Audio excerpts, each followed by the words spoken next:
આગામી 77માં રાજ્ય કક્ષાના પ્રજાસત્તાક દિનની ઉજવણી આ વર્ષે નવનિર્મિત વાવથરા જિલ્લામાં થનાર છે। આ ગરિમાપૂર્ણ મહોત્સવના સુચારુ આયોજન અને પૂર્વ તૈયારીઓના ભાગરૂપે આજરોજ કલેક્ટર કચેરી થરાદ ખાતે રાજ્યપાલના અગ્ર સચિવ અનિલ શર્માના અધ્યક્ષસ્થાને સમીક્ષા બેઠક યોજવામાં આવી હતી। આ બેઠકમાં જિલ્લાના વરિષ્ઠ અધિકારીઓ હાજર રહ્યા હતા અને કાર્યક્રમની રૂપરેખા અંગે વિગતવાર ચર્ચા કરવામાં આવી હતી।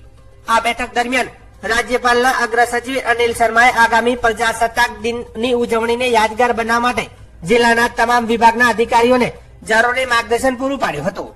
તેમણે ખાસ કરીને રાજ્યપાલના મુખ્ય આતિથ્યમાં યોજાનારા એટ હોમ કાર્યક્રમની વ્યવસ્થા, પ્રોટોકોલ અને સુરક્ષા બાબતે ઝીણવટભરી સૂચના આપી હતી। આ પ્રસંગે અગ્ર સચિવે જણાવ્યું કે નવનિર્મિત જિલ્લામાં પ્રથમ રાજ્ય કક્ષાનો કાર્યક્રમ હોય તે અત્યંત ઉત્સાહ અને શિસ્તબદ્ધ રીતે ઉજવાય તે અનિવાર્ય છે।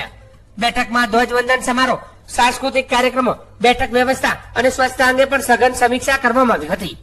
જિલ્લા વહીવટી તંત્રને સંકલનમાં રહીને કામ કરવા અને સોંપવામાં આવેલી જવાબદારીઓ સમય મર્યાદામાં પૂર્ણ કરવાની તાકીદ કરવામાં આવી હતી। આ સમગ્ર બેઠકનું સંચાલન નિવાસી અધિક જિલ્લા કલેક્ટર તુષાર જાની દ્વારા કરાયું હતું। આ બેઠકમાં જિલ્લા કલેક્ટર જયેશ પ્રજાપતિ, જિલ્લા વિકાસ અધિકારી કાર્તિક જીવાણી સહિત જિલ્લાના સંબંધિત વિભાગના અધિકારીઓ હાજર રહ્યા હતા।